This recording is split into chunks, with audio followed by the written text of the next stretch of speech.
Welcome to Bell Conferencing Solutions. Please enter your conference ID followed by pound. Thank you. The moderator has not yet joined the conference. If you are the moderator, please press star now. Enter your PIN followed by the pound sign. You are the first participant to join the conference. Please stand by.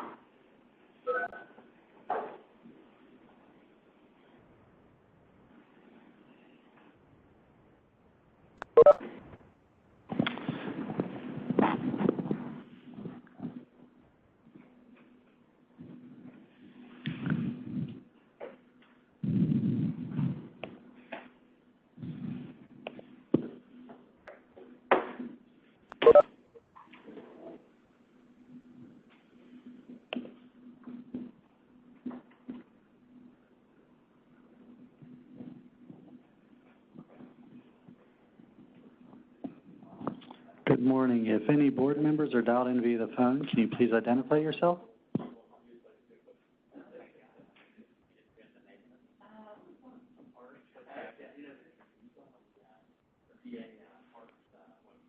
Hold it close.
Good morning, John. Is that you? Yeah, but I don't see anything. Hold on a second. All I see is welcome to the Port Authority meeting. Please mute yourself unless speaking. Meeting is being recorded. Right. Click OK or accept that. Yeah, I know. Oh, one second. Where does it say? I'm clicking, but I'm not sure what I'm clicking. That's just a welcome message you're seeing there. Oh, there it is. Okay. I had it Now you see all the smiling faces? I see Austin Davis. I see Lamps and part of Michelle. Yeah, Michelle got up and walked away. Yeah. She'll be back, I hope. Okay.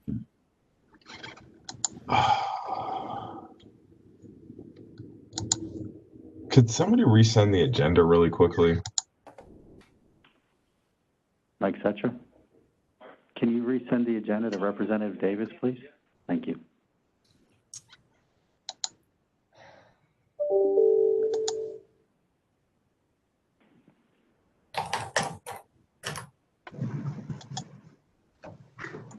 I found it. I found it. Please, we're good.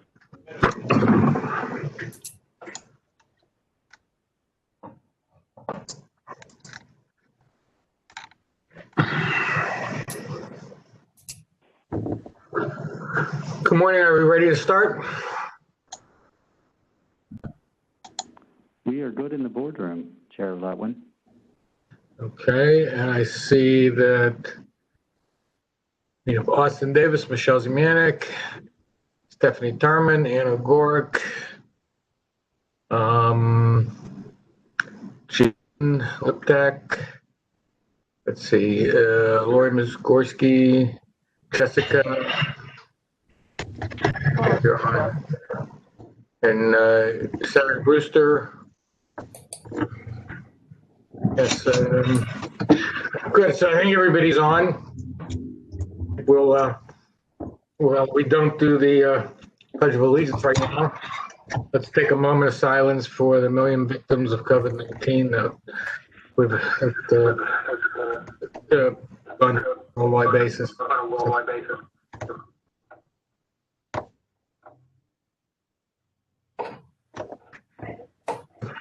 Just a couple reminders before. I'm getting an echo, so I'm asking anybody who can mute their phones to mute their phones when you're not speaking. Mute their videos, thank you. And then secondly, to remind everybody that the meeting is being recorded. And so please take note of that. Okay, with that, and then also in order to keep the process going again, I use the same format of calling on individual board members. You'll move and second the motion, so we're not talking over each other. Again, Mavis, would you mind silencing your phone? Anybody else who can mute, please mute. Thank you. Okay, so the first order of business is approval of the meetings of July 24th. Jessica, can I have a motion for approval? So moved. Michelle, will you second? All in favor? Aye. Any Aye. opposed? Aye. That motion carries, and with that, we'll move on to the report from our Executive Director, Catherine Kellerman, or Chief Executive Officer, I'm sorry, Catherine. Chair Letwin, if I may interject, we are recording this meeting this morning. I did announce that, Jeff. I remembered this time. Sorry. I was watching for folks that need to be muted. I missed it. Thank you, Chair Letwin, and good morning, everyone. Thank you for joining us today. I'd like to ask for a moment of silence for the following employees and retirees who passed away since we last met. Operators Thomas Kuchnicki, George Cummings, Stanley Lakaitis, Daniel Castleberry, James Francis, Michael Mays, Lawrence Holden, and Charles Morris. Mechanic Patrick Cooney. Farebox repair person Eugene Gunn. Seat and sign repair person Charles Beal. Maintenance clerk Mary Baird. Woodworker Raymond Wagner Sr. Body repair person Peter Mortakis. And garage attendant Vernon Uleri. Thank you. Today I'd like to talk a little about our upcoming November service changes. They go into effect in November, but we could all probably use a little bit of good news right now. If you've been on transit recently, you probably know we've had some service issues. A rather large group of operators hired in the early 90s have become eligible to retire over the last year, and they've taken that opportunity. Leaves us a little bit short-staffed. Coronavirus compounds this issue and made it a challenge for us to provide the reliable level of service that our customers want, expect, and deserve. And remember, this is people who have been out for testing or quarantine, but also people with pre-existing conditions. This also impacts our maintenance area, and we maintain firm in our commitment that every vehicle, bus, or train which goes out will be sanitized before it gets out there, and our stations as well. Smaller footprint can impact us in many ways. Today, ridership remains about 1/3 of what's normal in a year, and we are currently maintaining our 50% artificial vehicle capacity limit. We do have places where our service has gotten up to almost 70% of ridership, and there are still places where it might be down to 10 to 15%. Though we're back to regular schedules, we're consistently missing about 3% of our trips. Now, November represents the first real opportunity to modify our schedule since March, and our service development team has been looking at the data, seeing where riders are still riding, where they might be overloaded, where they aren't, and we're trying to match service to demand. If today's schedule is about 100% of service, November is 95% of service. And again, if we're missing about 3% of our service every day, we need to remember that our paper contract, our paper schedule, and our online schedule is a contract with our customers. If we know we've had challenges meeting it, it's our responsibility to match service to what we actually can get out there and put it in the places where it will be most useful. We believe that our challenges will help us maintain these promises, give us a little wiggle room to add service if we need to, and these will provide invaluable relief for our operators who are tired and our maintenance folks who've been working around the clock to keep service on the street.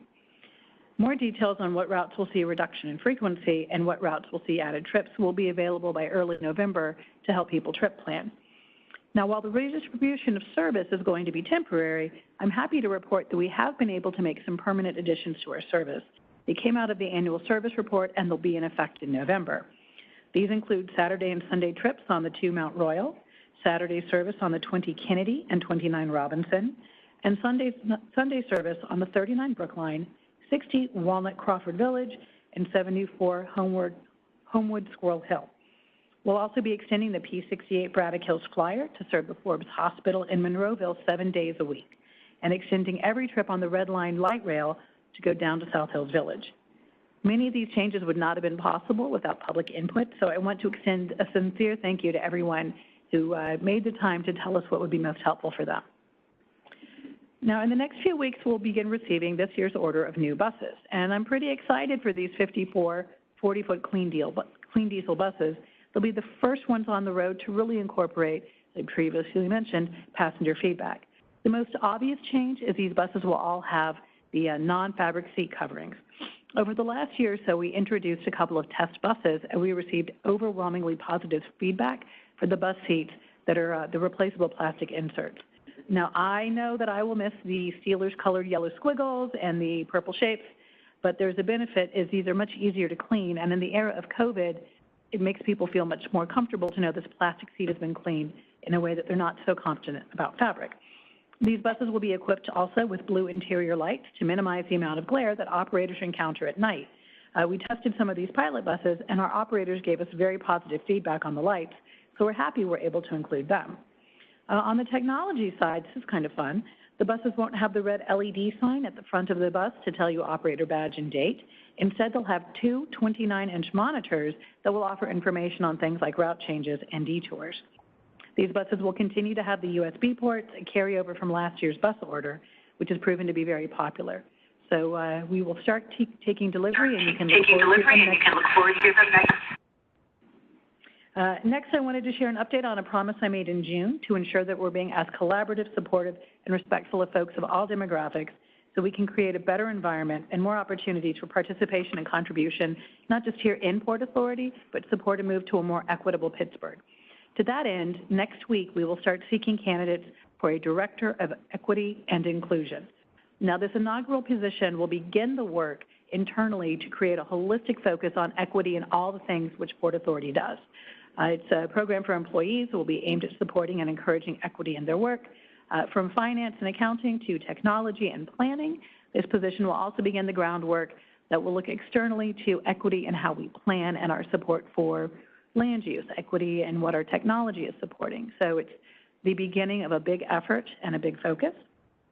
This position will report to the Chief Human Resources Officer with a dotted line to me, and they'll be asked to bring external and emerging trends into the agency's cultural environment and analyze programs and policies so we have recommendations to move forward in this very important area. I know this position alone won't address every issue that we face, but it's a place to start and grow. Port Authority isn't just committed to having equity internally, so everyone is included and can have their best environment to do their best work. We understand the role we play on the streets in supporting legacy decisions from redlining to where would be a cheap and easy place to locate a big job center. This position will help us focus on that.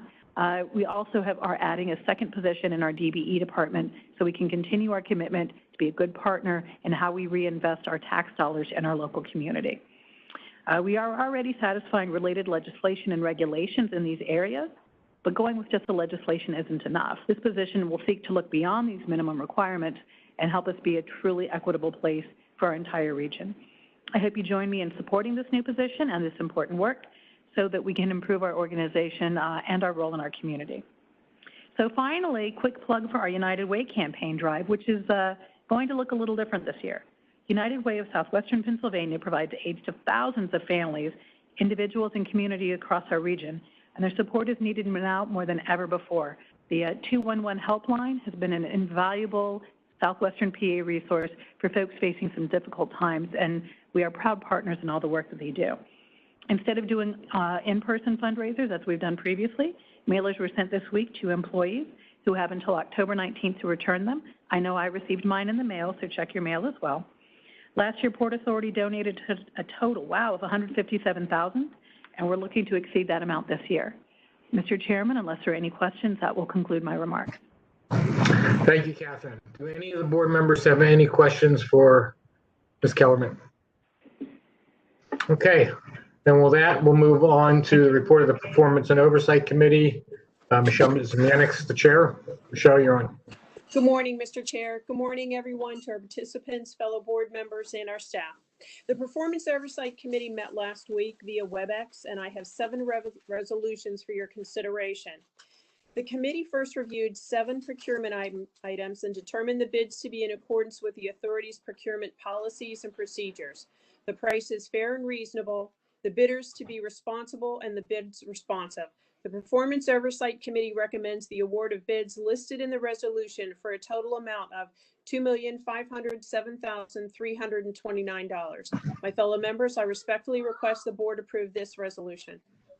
Austin, would you make that motion? So moved. Ann, can I have a second? Second. Any discussion? All in favor? Aye. Any opposed? Aye. That motion, okay, the motion carries. Mr. Keith Wargo presented 4 construction resolutions for the committee's review. The first resolution seeks authorization to award a contract for the Central Business District Tunnel Lighting and Conduit Replacement Project. The work will include LED lighting fixtures, emergency blue light fixtures, electrical receptacles, and conduit and wiring. The work will be performed nightly during non-peak or weekend single-track operations.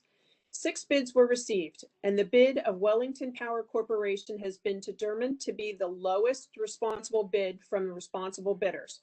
The Performance Oversight Committee recommends awarding the contract to Wellington Power Corporation in the amount of $1,787,000, subject to completing pre-award requirements. My fellow members, I respectfully request the board approve this resolution.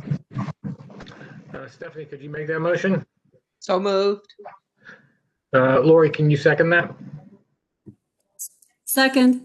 Any discussion? All in favor? Aye. Aye. Any opposed? Okay, motion carries. The next resolution seeks authorization to award a construction contract for improvements to the Mckeesport Park and Ride.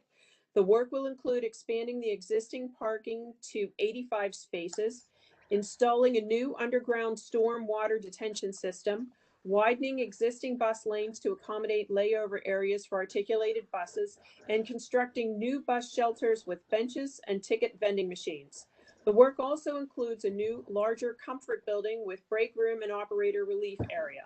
7 bids were received for the contract, and the bid of Tedesco Excavating and Paving Incorporated has been determined to be the lowest responsive bid from responsible bidders. The Performance Oversight Committee recommends awarding to the contract to Tedesco Excavating and Paving Incorporated in the amount of $2,543,723.91, subject to completing pre-award requirements. My fellow board members, I respectfully request the board approve this resolution. Jen, would you make that motion? Moved. Second that? Okay. Jim? Okay. Ian, would you second it? I'll second it. Okay, great. Okay. Any discussion? Okay, all in favor? Aye. Aye. Any Aye. opposed? Okay, that motion carries.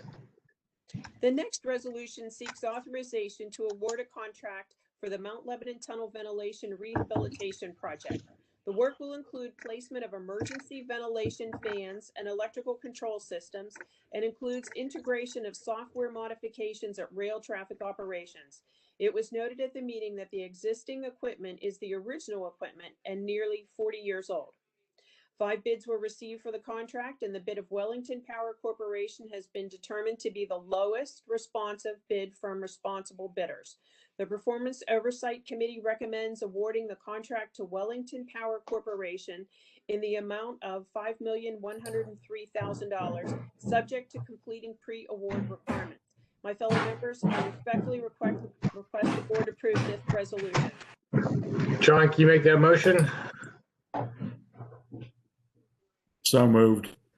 Ian, can you second it? Second. Any discussion? All in favor? Aye. Aye. Aye. Any opposed? Motion carries. The final construction resolution reviewed by the Performance Oversight Committee seeks authorization to award 3 contracts for mechanical improvements at the South Hills Village Rail Center Maintenance Building.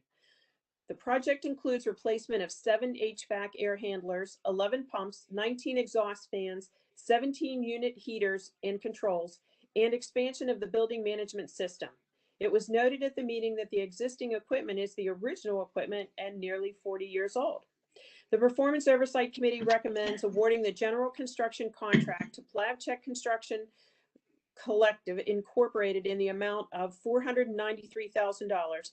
The mechanical construction contract to Lugalia Mechanical Incorporated in the amount of $1,980,000, and the electrical contract to Westmoreland Electrical Services LLC in the amount of $269,000, all subject to completion of pre-award requirements.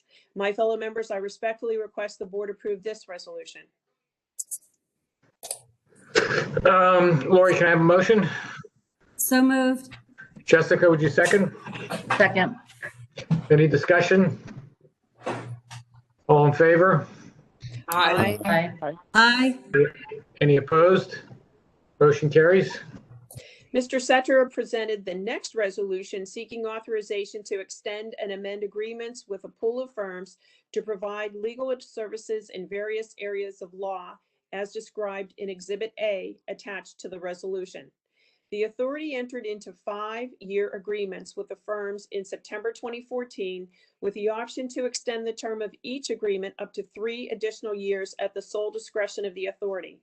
In November 2019, the authority's board authorized the authority to exercise the first option year to extend the term of each agreement for 1 year. The Performance Oversight Committee recommends exercising the second and third option years through December 31st, 2022 to ensure critical legal services continue in an uninterrupted manner. My fellow members, I respectfully request the board to approve this resolution. Austin, can you make that motion? So moved. Jen, could you second it? Any discussion? All in favor? Aye. Aye.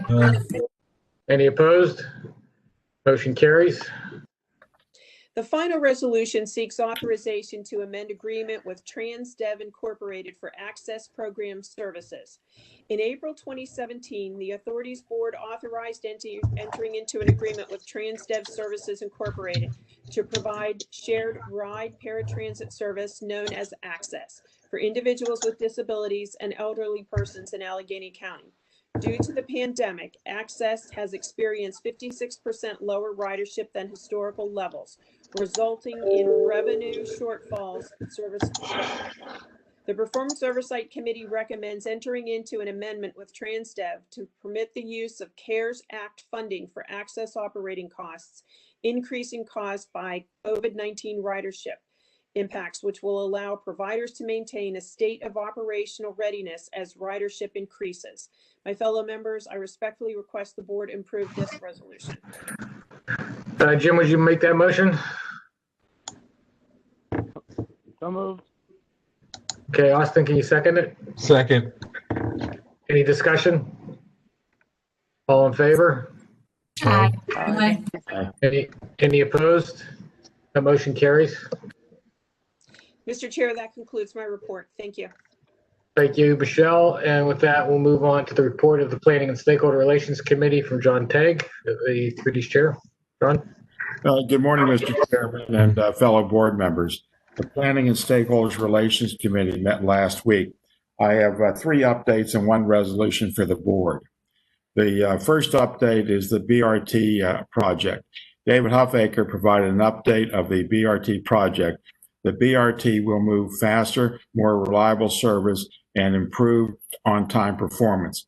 The project is at a milestone moment with the assignment by the FTA of a project manager, oversight consultant to evaluate the readiness of the project and to receive a federal small starts grant. Mr. Huffaker reviewed the role of the 3 key project stakeholders, Port Authority, City of Pittsburgh, and PennDOT. The Port Authority FTA small grants applicant, project manager and design and construction lead, operator of the system. City of Pittsburgh owns most of the infrastructure, lead on small signals project, smart signals project, coordinate utility relocations. PennDOT highway occupancy permit, Forbes Avenue in Oakland, and a partner on the small signals project. Some of the remaining project challenges need updated operation agreement with the county and the city to further define roles and responsibilities. Need to secure remaining funding sources in a financial plan, coordination of utility work throughout the corridor, continued advancement of the small signals project, city lead, as well as PennDOT. The timeline. This fall, PMOC review begins November 2020, moving towards 100% design with additional stakeholders outreach. Spring of 2021, bidding of the construction management and construction contracts after FTA grant received. Fall of 2021, construction notice to proceed. 2 years plus years duration following the FTA funding availability. The completion late 2023 or early 2024. That's when the plans are to open the BRT. The second is on the November 2020 service changes due to COVID-19 impact. Philip St. Pierre provided a presentation on the November 2020 service change. As you know, COVID-19 has had and continues to have a significant impact on ridership. Bus ridership is at 65 to 70% below historical ridership. Some of the challenges we're facing: employee absenteeism remains increased over pre-COVID-19 levels. Hours of service, about 3% of the daily scheduled service, impact service reliability. Passengers' capacity limits on vehicles. Our COVID-19 response plan ensures customers and employees are safe when utilizing Port Authority services. We want them to know that it's safe to ride. Return to front door entry and fare collection on buses, mask required, and safe to go campaign. The goal is to redistribute service to better service customers and avoid missed trips during the ongoing COVID-19 pandemic. We are working to meet current and future ridership demands by ensuring customers feel safe and increasing our operational flexibility. At the same time, we are working to continue delivering our plan to add weekend service to many of our routes that previously operated weekday only service. The Port Authority will modify 55 weekday schedules and 2 schedules each on Saturday and Sunday. Some of the changes, such as the weekend service, will be permanent, and a Title VI analysis has already been performed. Others are temporary due to COVID-19. We will continue to monitor ridership and performance trends and look to further improve our service in upcoming service changes. The third and final update is on stakeholders. The Allegheny County Transit Council had a virtual meeting on Wednesday night. Philip St. Pierre provided council with November service changes. Dan DeBone gave a financial and legislative update. The Committee for Accessible Transportation, CAP, last met on August 6th. One of the things I wanted to mention at the CAP meeting is that the Department of Mobility and Infrastructure has recently installed a pilot version of neighborways along North Euclid and Highland Park. Neighborways are a series of intersections that, rather than a 4-way stop signs, have yield signs in a small traffic circle in the middle with signage and planters. They are intended to calm traffic. Now, the reason I mention this is because it does have an effect on our buses and access vans, because they're a little bit bigger than some of these cars and smaller vans. And so when I was out there to observe that, I also noticed that having articulated buses going through some of these intersections is difficult. And so I don't have an update from the Port Authority, because the next day Chuck Rampal from the authority was going to have to take a look at the effects on our buses and smaller access vans. So anyways, I mentioned that because the Committee for Accessible Transportation sent a letter to DOMI concerning the issue. I mentioned that it's not necessarily specifically to transit, but it does have an effect on our buses and access vans. Now, the third thing I have on the agenda is a resolution to extend and amend the agreements for general planning services. The board approved a contract with GAI Consulting Service Group and WSP USA Inc. back in 2016. This was a 4-year contract through October 2020 with the option to extend. The total value was not to exceed $3,080,000. The scope of the service includes general service, urban planning, economic analysis, environmental planning, in support of planning department. This resolution will extend the contract duration for the option period through October 2021 with no change in contract price. If there are no questions, no, I think I'm jumping the gun, Jeff. So I'd like to entertain a motion. So I'd respectfully ask for a motion to approve the resolution. Stephanie, can you make that motion? So moved. Michelle, would you second it? In that motion? Any discussion? All in favor? Aye. Any opposed? That motion carries. If there are no questions, that concludes my report, Mr. Chair. Are there any questions for Mr. Tague from the board? Okay, thanks, John. With that, we'll move on to the report of the Finance Committee from Ann O'Gorick, our chair. Ann? Good morning, Chair and fellow board members. The Finance Committee met virtually on Thursday, September 17th. Chief Financial Officer Peter Shank reported on the July and August 2020 financial statements. It was reported that for the month of July, total operating income was $5.9 million under budget. All revenue categories except access revenues were below budget. Access revenues were booked at budget until invoices are received. Total expenses for the month were $6.7 million under budget, with all expense categories other than salary and wages remaining under budget. Total subsidy for July was $1.1 million below budget due to lower state operating assistance. Mr. Shank next reported that total revenue for August was $5.2 million under budget, with all revenue categories except access revenue below budget. Year-to-date revenue levels are $11.1 million under budget. The July and August revenue shortfalls are indirectly eligible for CARES Act funding. Total expenses for August and year-to-date is below budget by $4.7 million and $11.5 million respectively. Total subsidy for August and year-to-date is significantly over budget due to the receipt of state funds earlier than last fiscal year. Primarily due to the receipt of over $40 million in state operating assistance and $27.48 million in CARES Act funding, operating reserves ended August at $131.6 million.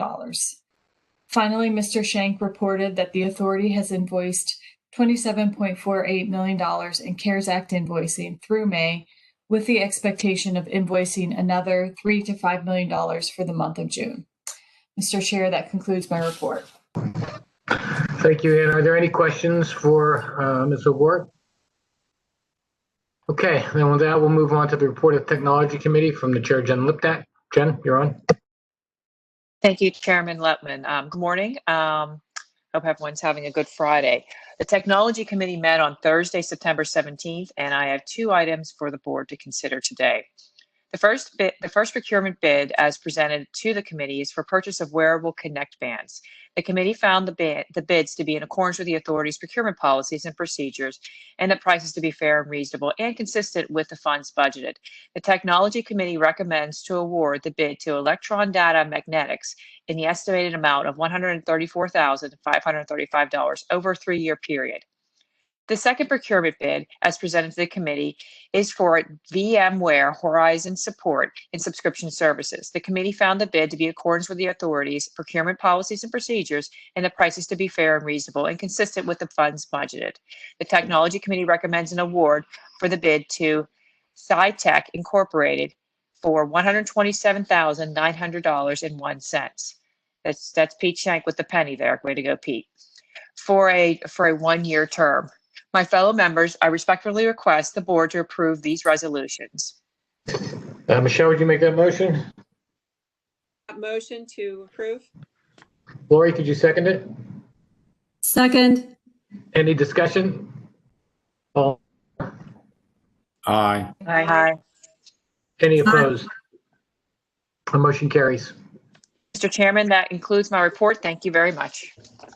Any questions for Jen Liptak? No. Okay, then we have no new business, I think, unless any board member has any new business to bring up. Okay, then with that, we'll move into public comment. We have one public comment today from Laura Weens on behalf of the Pittsburghers for Public Transit. I see Laura on, so Laura, you can go. Great, thank you. I'm going to take the whole 5 minutes, if that's possible. Good morning, everyone. I'm Laura Weens. As you all have hopefully seen, PPT just published our report this week. No greater need, no greater opportunity. The time for COVID-19 fair relief for low-income riders is now, and I'll speak on that today. Transit is a utility. It's an essential good that is necessary for life for your constituents. COVID transit riders, by a huge margin, Black people and low-income people with household incomes of less than $15,000 a year, are taking the bus to get groceries, to go to pharmacies, to get to work. They are the same populations who have been hit hardest by the pandemic's catastrophic economic impact. Transit is a utility to access essential needs. Other public utility providers have acknowledged the extent to which we are living in an ongoing public health and economic crisis, and one that requires decisive action around service provision and service payment. Water, electric, gas, food, housing providers all have low-income relief programs and shut-off moratoriums. Transportation is the single biggest cost for many households in Allegheny County. $2.50 may not seem consequential to you, but is an insurmountable barrier for the 9% of riders that you lost when you reinstated full fares after having a fare-free system. We applaud your decision to reallocate transit service towards routes that have maintained high ridership. That is a vital step to improving equity in the system. Flat service reductions and increases across the board during the pandemic, which is what Port Authority has basically done until now, is equal, but it's not equitable. And it's not equitable because ridership is not equally distributed across all routes. The PG reported that there are some routes that have returned to nearly 100% of pre-COVID ridership. Ms. Kelman today said 70% of ridership, while the overall system ridership hovers between 30 and 35%. That is alarming. Maintaining great service on empty trolleys or buses for 9 months at the expense of other riders who are experiencing overcrowding or pass-ups is bad decision-making. When we think about the types of appointments or trips those riders are missing because of misaligned service, it's tragic. Transit is a utility, but unlike other utility providers, your customers can leave, and that can happen by their choice or by your design. 70% of your ridership has left by choice and will likely not return for the duration of the pandemic. It is hard to say if they will come back even after there is a widely available vaccine. The 30% of riders that remain and the 9% of riders that cannot afford to pay fares are leaving or have left because of Port Authority design decisions around fares and service. A rider who over months has 7 buses pass them up or not show up at all will look for other means to get around. There's also a clear relationship between routes that have the highest ridership retention rates during COVID and communities that have the highest eviction filing rates. The housing and evictions crisis that has been accelerated by the pandemic is a transit ridership crisis, and we urge you to speak up for evictions prevention measures in your position on the board and as elected officials if you are, because that's firmly in the interest of the agency. Port Authority is facing an existential ridership crisis. Public transit with no riders is a system that is obsolete. Ensuring that fares and service both are not keeping people that would ride, that need to ride, from taking transit is a way to ensure the sustainability of the whole institution. We understand that there is a larger transit funding crisis going on. PPT has been at the forefront of the public call for $32 billion in federal funding relief and to advocate for legislative solutions in Harrisburg. That is an important but separate discussion. Port Authority's financial solvency plan cannot be contingent on extracting fares from people with the least ability to pay. We talk about the need and the opportunity. A fare relief program for low-income riders can help stabilize and immediately boost your ridership by 9% without any increase in operating costs. We anticipate that Port Authority would see an annual fare revenue loss of between $4 and $8 million from this program, which can be offset to some extent by the increased state reimbursement from trips under the Act 89 funding formula. There's extra capacity on buses and unique funding sources available, including the CARES Act allocation, that could pay for this COVID fare relief. There's no better time to pilot the low-income fares program you have said you want to see.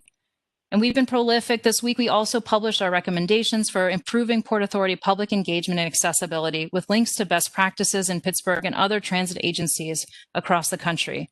The accessibility improvements are important so that your riders can, at a minimum, bear witness to the decision-making and deliberation at this public agency.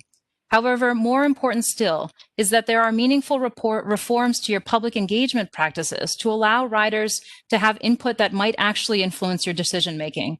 I can say with some confidence that no Port Authority board member, including John Tague, has been taking transit on any regular basis during this pandemic. Certainly none are regularly riding to and from low-income communities of color. Riders are experts in transit. Port Authority would benefit from their wisdom. Thank you. Thank you, Ms. Weens, and thank you for your passion for public transit. There are no other public speakers, so at this point, I just would remind everybody the next regular meeting is scheduled for October 23rd, 2020. God willing, we'll be together. That would be great. If not, we'll have to go through the same process on the web. I wish everybody a safe and healthy month ahead then, and we will meet again in October. And with that, the meeting stands adjourned. Thank you all. Thanks. Thank you. You too.